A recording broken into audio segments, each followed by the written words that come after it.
Alright. I guess, before we start this, let me go tink. Tinkle? What? What the fuck did this nigga just say? I know your black ass did not just say tinkle. Nah, that's nigga crazy.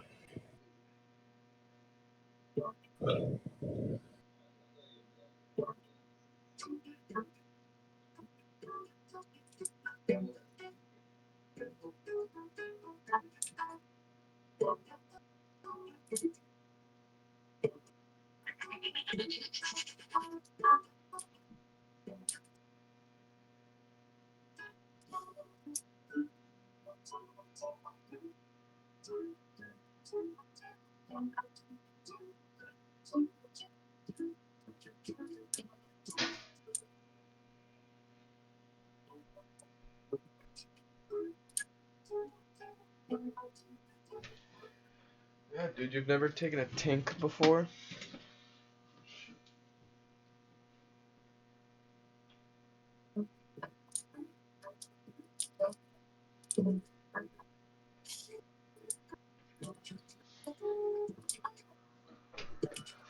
Oh. Whoa.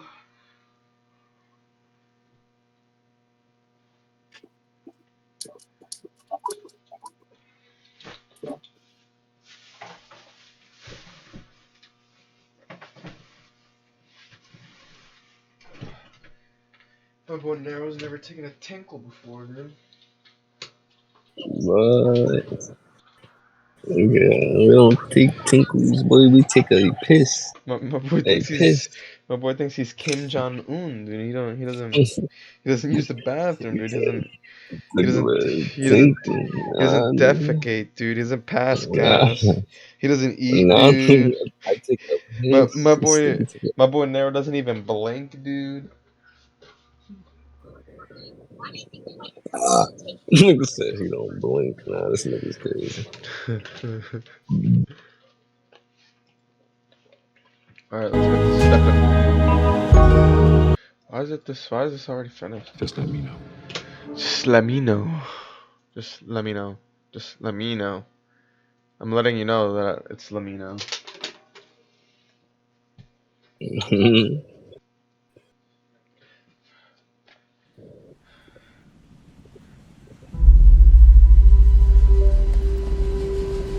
Alright.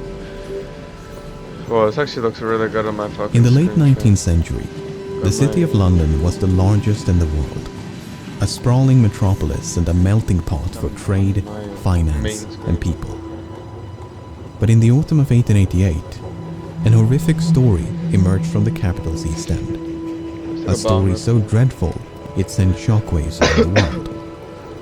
One after another, destitute women of the East End fell victim to a vicious killer known as Jack the Ripper.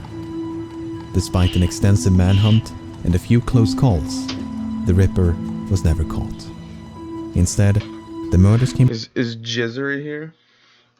Yeah. Dude, if you lived in fucking, in like, when the fuck was Jack the Ripper alive? Like the 1800s? If you lived around the 1800s, would you like, you know, let's say you couldn't find a good job or nothing, would you turn to prostitution? What are you on about, bro? I'm being serious. Like around Jack the Ripper's time, a lot of people who couldn't find jobs, and fucking particularly women, when they couldn't find a job or like a husband or some shit, they would turn to prostitution. And Jack the Ripper would like target them because I think he had like some vendetta against them because of his like fucking girlfriend or some shit. I don't know what the fuck it was. Would you just try to stick it out, dude, or and like find an honest job, or would you just fucking, you know, turn? Nigga, if I was trying to take the easy pass out, I would have been done that shit a long time ago. Yeah, but I'm talking about like 1800s. You know, you don't got no OnlyFans, you don't got no none of that. Like, what jobs would you even an take abrupt though? end and left What behind I'm one of trying the to fucking think. greatest mysteries in the annals of crime. And honestly, too, you'd think that with this guy just going around turning your town into fucking an Assassin's Creed lobby, you know, you'd think you'd stop doing it. I guess not.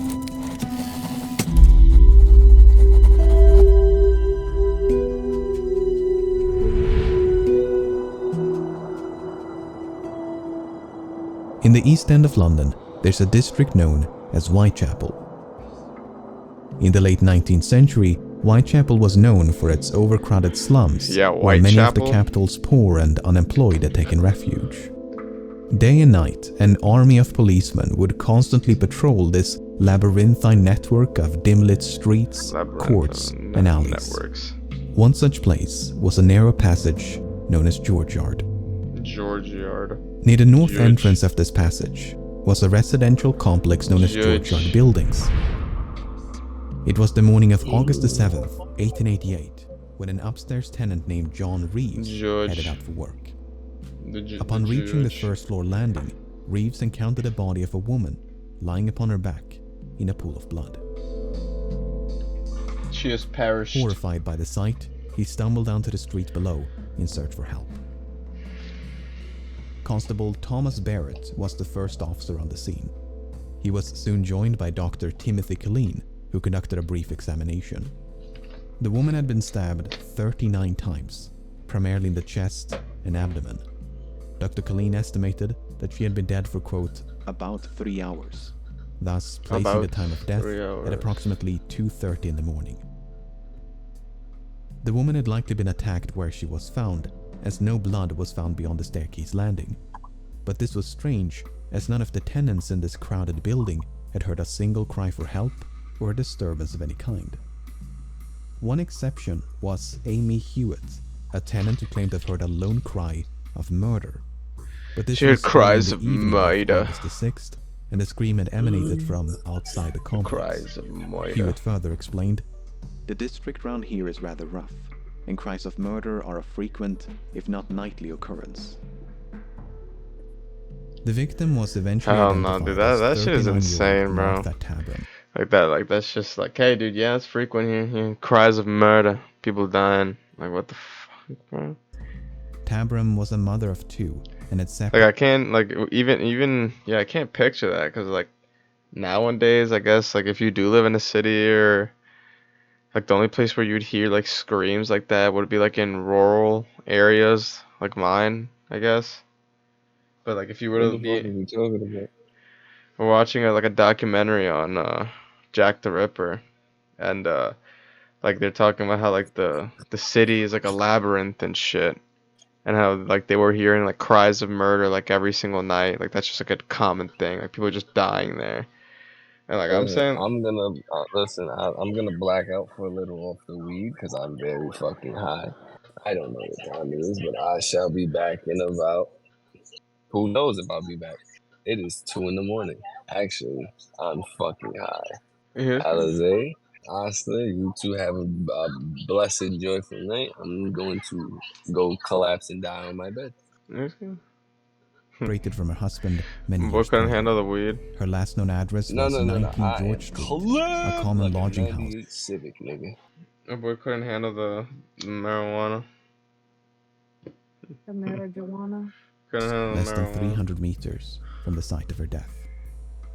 Tabram had made a living. Yeah, that's what I was gonna say. Like, I don't know. I feel like nowadays, even if somebody were to get killed in a city, unless it's like a gun or some shit, you could barely hear that because there's so much like traffic and shit and like, you know, through noises going on. And one of her associates was a woman named Marianne Connolly. Back in the day, I would Connolly imagine it was much more that quieter. on the evening of August the 6th, she and Tabram had been out drinking with two soldiers. Then, shortly before midnight, the party of four had separated. Connolly took her client into Angel Alley, while Tabram guided hers into neighboring George Yard. It was the last time she saw Tabram alive. Barely 2 hours later, Constable Barrett had spoken to a soldier loitering near the north entrance of George Yard. The soldier had told Barrett that he was, quote, waiting for his mate who had gone away with a girl. Half an hour later, Tabram is presumed to have died. Mom's down island. Both Connolly and Barrett were called upon to identify the soldiers, but all those accused could provide an alibi. It's like a One had deck been at home with his wife, building game that's another like at an Stardew army Valley base, and and yet Pokemon. another in a completely different part of the city. This was enough for Inspector Edmund Reed, the lead investigator on the case, to abandon this line of inquiry. Connolly and Barrett, like having both alchemist. picked out the wrong men, they could not be trusted again, as their evidence That was like a Like Monster the- Hunter game. Nah, it's Even like if a little soldier indie had been game. It responsible, was like only no one 28 could deduce a bucks with motive. the DLC. The people of Whitechapel might have been accustomed to crime and violence, Damn, the but the steel. sheer brutality of this attack was as frightening as it was confounding. The game's weird, honestly, The for crime me, is one of the but most brutal that have occurred for some years. For Yeah, a it's poor still a pretty defenseless good deal, woman though. to be outraged and stabbed in such a manner is almost beyond belief. These were the concluding remarks delivered at the final inquest held on August the 23rd. Only a week later, things would go from bad to worse. Oh, nanny. Not an atom. On the morning of August the 31st, a man named Robert Paul left his home on Foster Street and headed for work. After making a right turn into Bucks Row, he spotted a man standing. That would actually be hilarious, Chet, if Jack the Ripper tried to do this shit now in like 2024. My boy would try to attempt to commit the first murder and would have Big Brother knocking on his door in like 30 seconds. Oh man, dude, you can't even flip a booger in today's day and age without Big Brother knowing about it. Standing in the road. The man turned around to face him and said, Come and look over here. There's a woman lying at the pavement. The stranger was named Charles Cross, and he too had been on his way to work when he first caught sight of the woman. Yeah, how The two men now convenient. cautiously approached. The woman's hands were cold to the touch, and Cross believed she was dead. Paul, however, thought he could sense faint breathing. But instead of seeking immediate help, Cross and Paul were more concerned about being late for work. As such, they quickly resumed their morning commute, hoping to notify policemen along the way. Fortunately, Constable John Neal was just around Constable. the corner. Neal Was was like a equipped word with for lantern cop? and found the woman lying on her back with a deep cut across the Constable. throat. That where cop comes The from? wound was still Constable. bleeding, and parts of her body were still warm. He was soon joined by Constable John Thane, who was sent at once to fetch a nearby doctor. Upon his arrival, shortly after 4 o'clock, Dr. Reese Llewellyn estimated that, quote, She had not been dead more than half an hour. in other words, Cross and Paul had likely found the woman mere minutes after she was killed. Or one of them was the Furthermore, killer. 3 officers had patrolled the vicinity just a few minutes prior. Constable Neal had last inspected Bucks Row at approximately 3:15. So too had Sergeant Henry Kirby, whereas Constable Thane had merely passed the end of the street, none of whom had seen nor heard anything amiss. Upon Use the the body's shadow removal to shuriken, the shadow mortuary, a clone shocking discovery was made. Apart from 2 incisions in the throat, the woman had also been, quote, Disemboweled. no organs had been removed, but Dr. Llewellyn found, quote, Several incisions running across the abdomen. he also believed that the killer possessed, quote, Some rough anatomical knowledge, for it seemed to have attacked all the vital parts. The victim was quickly identified. Her name was Mary Ann Nichols, and she had turned 43 just 5 days before the murder. Nichols had at least 6 children, and her last known address was a common lodging house at 56 Flower and Dean Street. Damn. On the night of her Had death, some shit Nichols crawl had out of been my turned mic. away from a lodging house on Thrall Street as she lacked the funds to pay for a bed. Seeking to raise the money through prostitution, Nichols had then ventured down Osborne Street before meeting her friend Ellen Holland. The two of them shared a brief exchange, but Nichols was visibly drunk. When they parted ways around 2:30, Holland saw Nichols staggering eastward along Whitechapel Road. Barely an hour later, she was found dead. She is perished. Apart from the body itself, the killer had left nothing in their wake. No blood trail, no murder weapon, no witnesses. Inspector Joseph Helson, the lead investigator on the case, stated that, quote, "Not an atom of evidence can be obtained to connect any person with the crime." September 7th, 1888. While the Nichols case ground to a screeching halt, its similarities with the Martha Tabram case had not gone unnoticed. In both cases, the attack had been needlessly ferocious, and there was no discernible motive. Both victims were prostitutes of roughly the same age and moved in the same circles. The only meaningful difference was their injuries. Tabram had been repeatedly stabbed, whereas Nichols had suffered multiple slash wounds. Differences aside, the prevailing assumption was that the same deranged individual had committed both murders, a conviction that would only grow stronger in the days that followed. Well, yeah, because it was probably interrupted. It was probably that fucking first guy. He was probably caught doing the deed.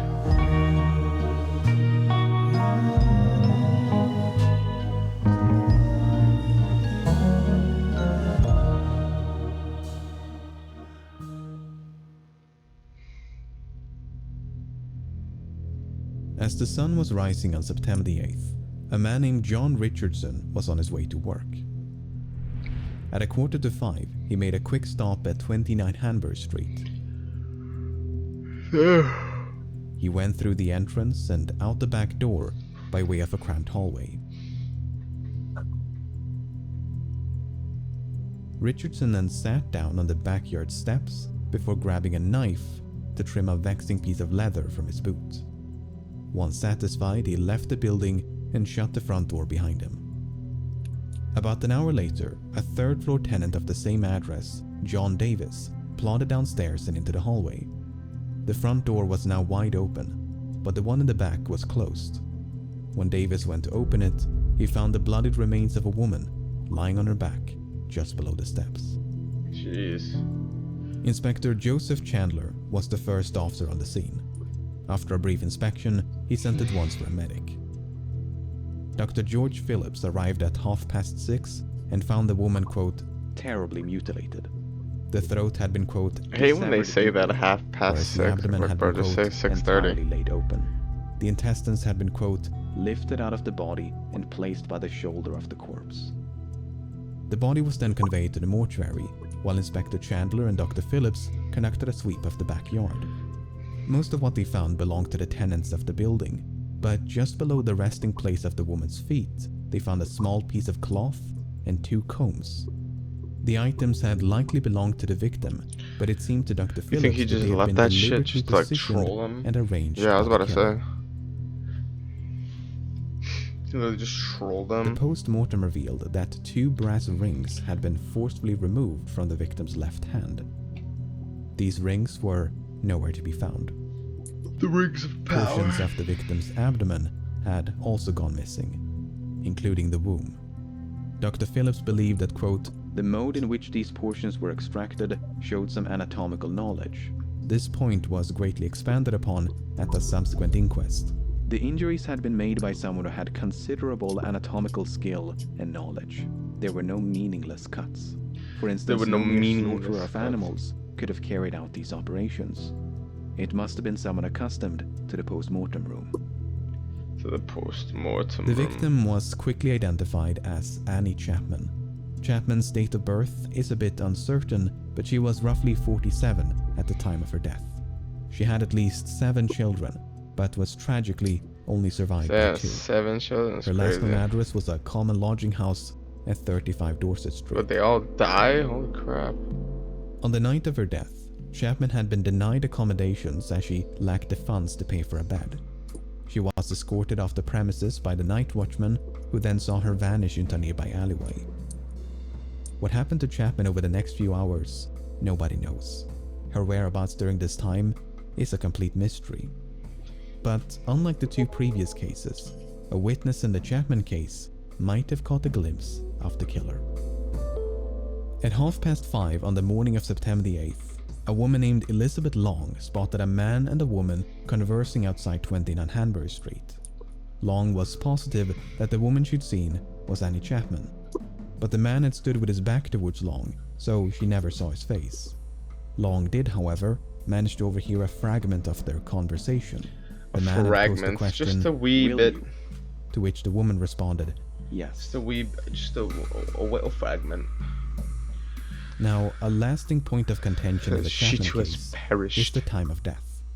According to Dr. Phillips, when What's he up, arrived guys? at 6:30, Long time no Chapman see. had been dead for, quote, At least 2 hours.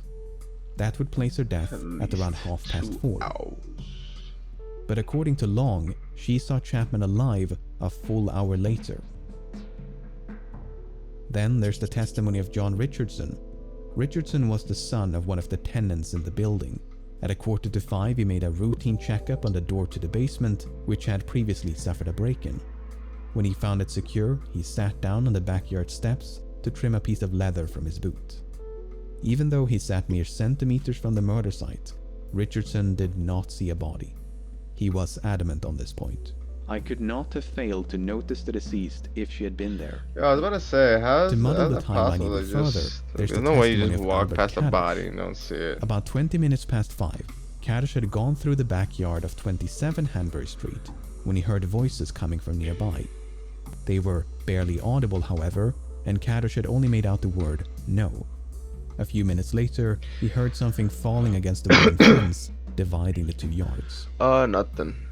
There's no one I'm way just watching to this doc. untangle this web of contradictions, but Dr. Phillips did concede the possibility that he'd Yeah, that's what I'm miscalculated. saying, dude. Like, it's a fucking quote, dead body. The coldness of the morning and the great loss How do of you just, blood like, walk had past that skewed his shit? opinion, which was largely opinion based on the was warmth skewed. of the body.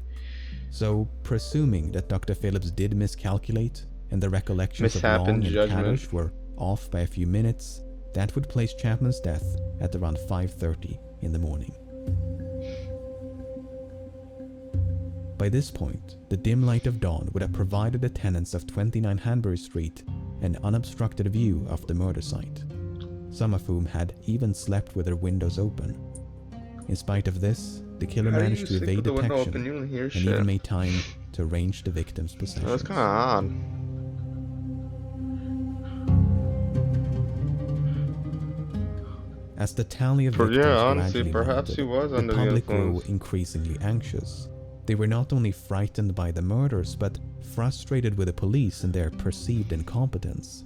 Even across the pond were the efforts of the police fiercely criticized.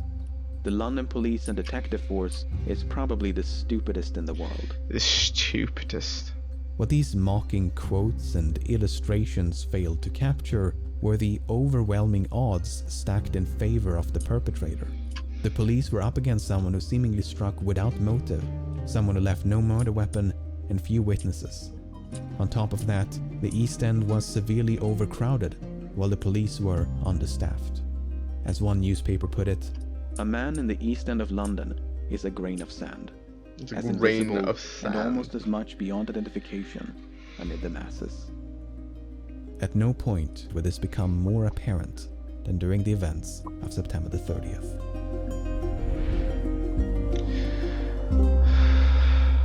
Damn, this all happened in September, dude. That's crazy, right before the holidays. That's actually fucked. On September the 29th, a routine Saturday meeting was held at the Socialist Club on Berners Street. When the meeting came to a close around midnight, all but a few members returned home. Those who remained Yeah, I'd proceeded probably to be drink sharing and bricks as socialize. well. Half an hour in September the 30th, Joseph Lave stepped outside to get some fresh air. Yeah, I would Lave honestly used the imagine side it's like a entrance sad leading into Christmas. Dutville's yard and lingered for about Like, 10 I'd be minutes. devastated. Moments That's after Lave had fucking gone back insane. inside, Morris Eagle accessed the building via the same entrance. He too was a member of the club and had just returned after escorting a woman home. Neither of them noticed anything unusual. 20 minutes later, the sound of a horse and carriage could be heard trotting down Berners Street. The driver was Louis Diemschutz, the steward of the club. Louis D. When Diemschutz Shoes. drove into Dutville's yard, his pony abruptly veered to the left. When he looked down to his right, he thought he could discern something in the darkness. Diemschutz stepped down from his barrow and after lighting a match, could see a woman lying on her side against the wall. Without even knowing if she was, quote, Drunk or dead? Diemschutz rushed inside the club to check on his wife. When he found her safe and sound, he alerted the other members, and a small crowd soon gathered outside. They could now see that the woman's throat had been, quote, fearfully cut. Was And that, fearfully quote, A cut. stream of blood was trickling down the yard. It was trickling. Eagle, Deemschutz, and a few others promptly dispersed to find a policeman. While a growing crowd of bystanders waited for authorities to arrive, there was no sign of the perpetrator. He vanished into thin But air. across the city, Did a less than shadow a kilometer to the west, again. an even more ghoulish discovery was about to be made. At 1:30 of the same morning, Constable Edward Watkins patrolled an open space known as Mitre Square. Watkins' beat would take him through the square about once every 13 minutes, and on this occasion, it was deserted. But in the time it took Watkins to complete another rotation, Mitre Square was turned into a crime scene. I next came in at 1:44. I turned to the right. I saw the body of a woman lying there on her back. I saw her throat was cut and her bowels protruding. The stomach was ripped up. She was No, lying- having your bowels protruded is actually insane. Dr. George Siqueira and Dr. Frederick Brown soon converged upon the scene. They found terrible injuries inflicted upon the woman's face, throat, and abdomen. The intestines had been, quote, drawn out to a large extent and placed over the right shoulder. among the many lacerations to the face. Dr. Brown noted that, quote, the lobe and auricle of the right ear was cut obliquely through. based on their expert opinions, coupled with the testimony of Watkins, the woman had died within minutes of her body being found.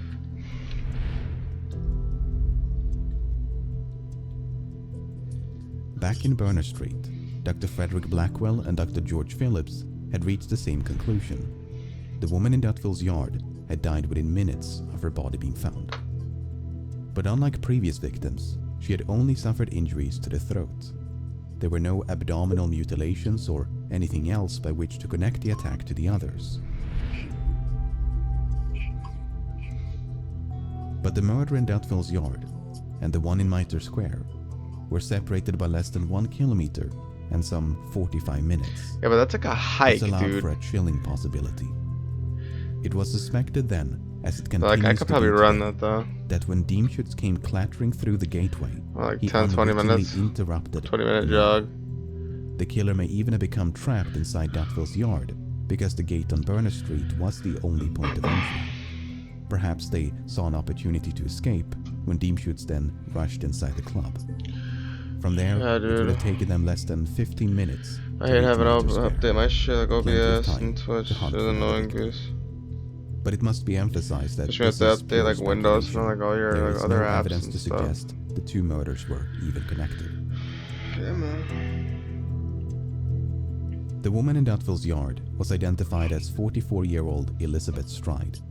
Stride was a Swedish immigrant who'd lived in London for over 2 decades. Following the death of her husband, she had made a living through prostitution.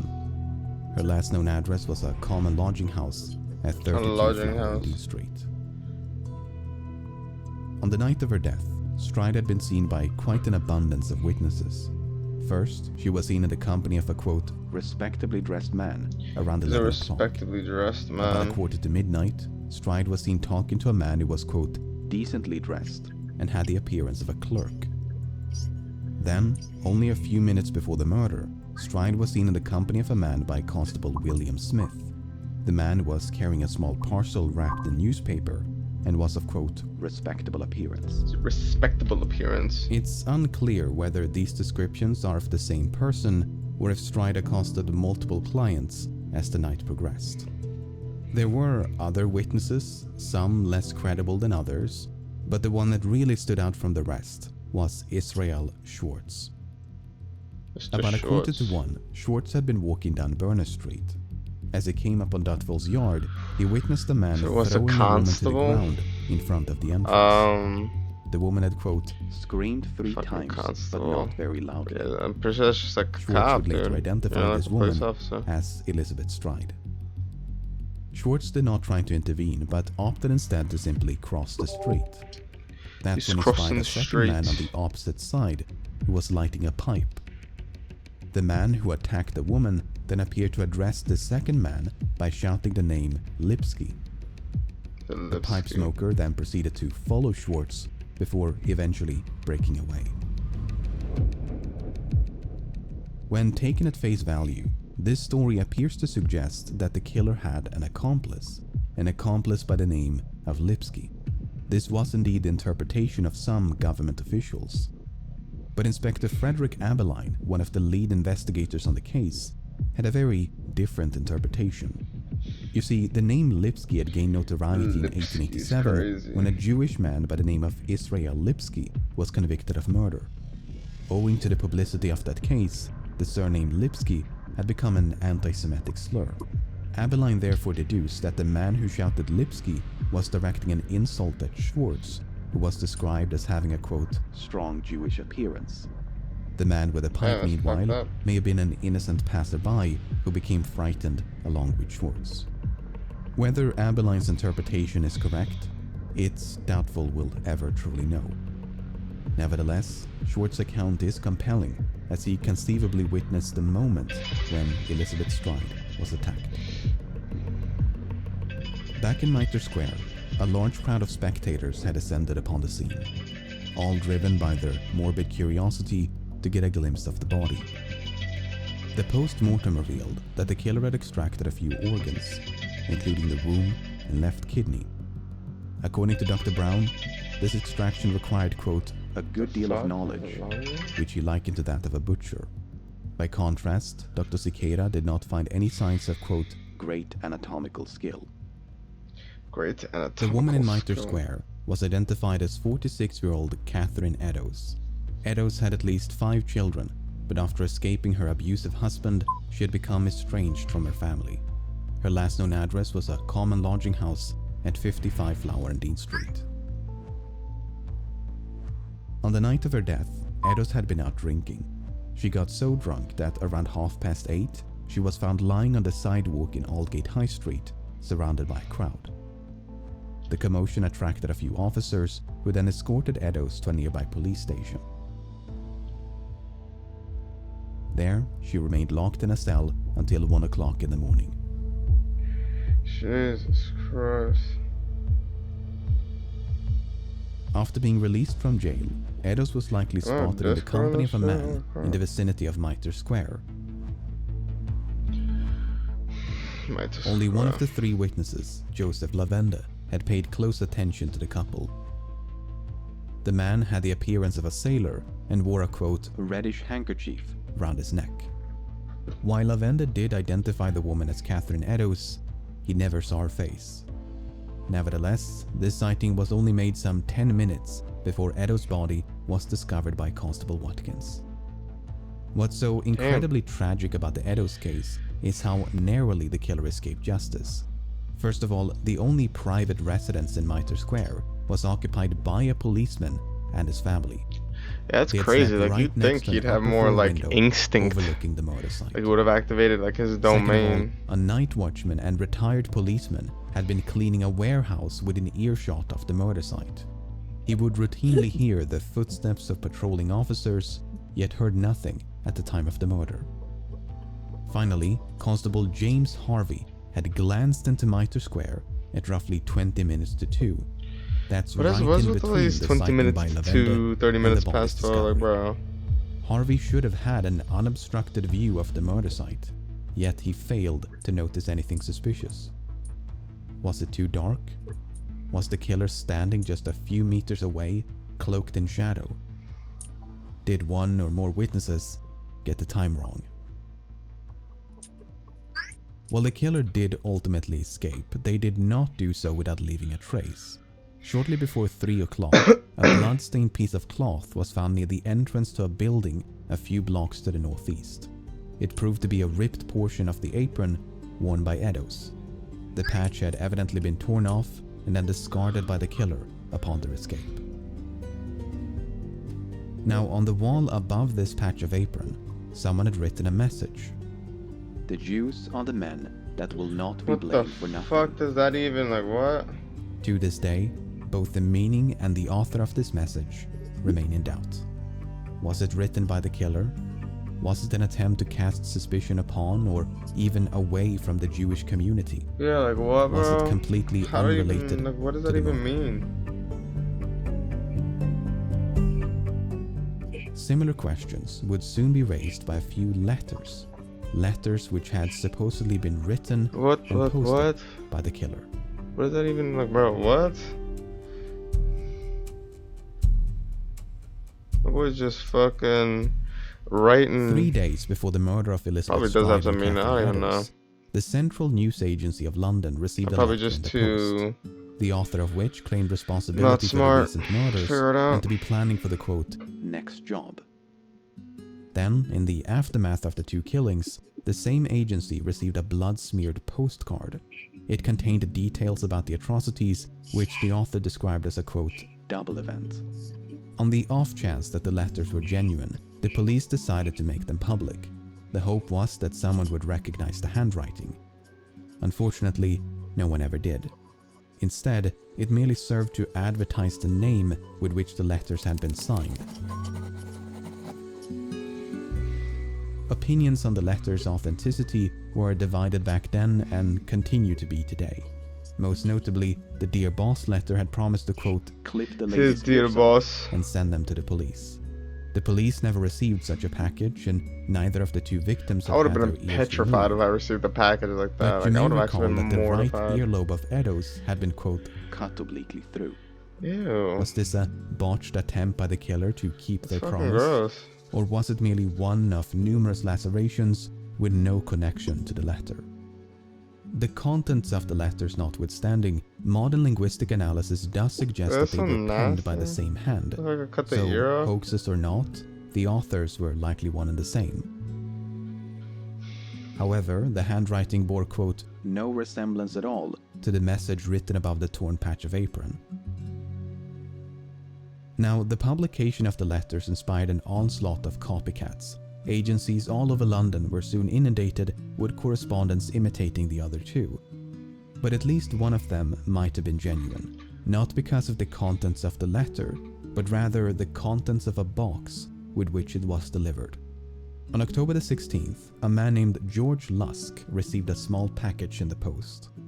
Lusk was the chairman of the Whitechapel Vigilance Committee, a small group of local tradesmen who sought to identify the killer. The package consisted of a letter and a cardboard box containing half a kidney. The doctors who examined the kidney all agreed that it was human, but whether it was the same left kidney removed from the body of Eddowes could not be determined. It could, for instance, have been an elaborate hoax by a medical student or someone with access to human organs. The author of the accompanying letter, meanwhile, insisted that the kidney did belong to the victim and that they had fried and eaten the other half. Ew, what A in the popular theory at the time, and one that still is today, was that some of the letters had been fabricated by the press. According to Chief Inspector John Littlechild, actually the letters were, nasty. quote, a smart piece of journalistic work. Assistant Commissioner Robert Anderson dismissed the letters as, quote, The creation of an enterprising London journalist. Meanwhile, Chief Constable Melville McNaughton thought he could discern the, quote, stained forefinger of the journalist. There are a few candidates for who this journalist might have been, but there is no solid evidence against any one of them. Whether it was a hoax by an enterprising journalist or the genuine prose of the Ripper, the letters did nonetheless receive widespread attention. They commanded space in virtually every newspaper and dominated much of the public discourse throughout October. That's A crazy. month which passed without a single atrocity bearing the signature marks of Jack the Ripper. Perhaps it was finally over. Perhaps. It is pretty certain that the monster has become frightened and has suspended his horrible work for the present, if not for good. My boy succeeded.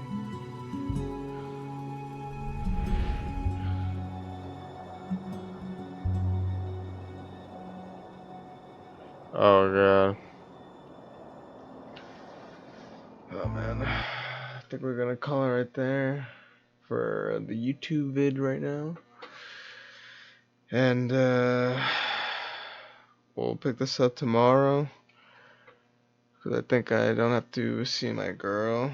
And you know, Uh, try to do the part 2. Try to, depending on how fast these videos upload, uh, I'll be able to, you know, what the fuck? Might be able to put out the last. I'm so tired, dude. I might be able to put out the last video, and tomorrow I don't have to worry about it, but probably not. I'll probably have to do the next 2 videos tomorrow, like the ones that I just recorded right now, and then the one that I have to record tomorrow. Yeah, man. Yeah, Goose. Shit is a drag.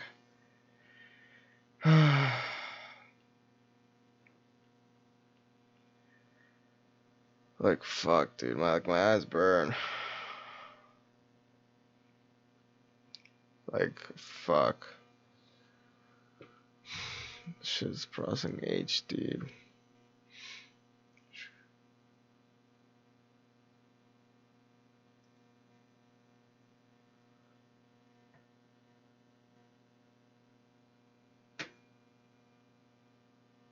Family Guy from the Family Guy. Good God, who you strike down first?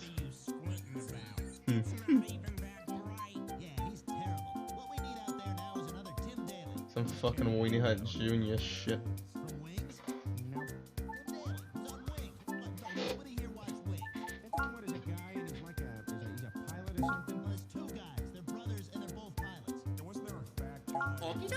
That's Mario. Pizza play. Is this a cartoon? No, but God, no. It took place in an airport. The thing was on for 10 years, and the funny repair guy was full. He was trying to lose career. You know what? Screw you guys.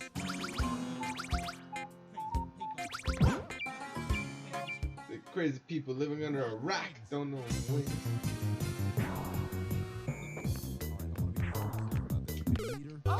Oh shit. Don't worry, Brian. If she's as ugly as I think she is, I'll look at her once and then I'll go bleh. Mm-hmm. So they go bleh.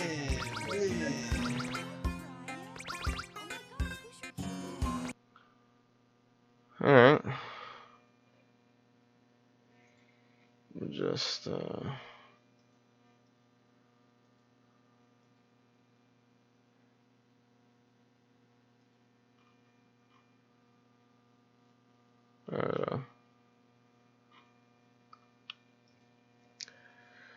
whoops. Oh no. We actually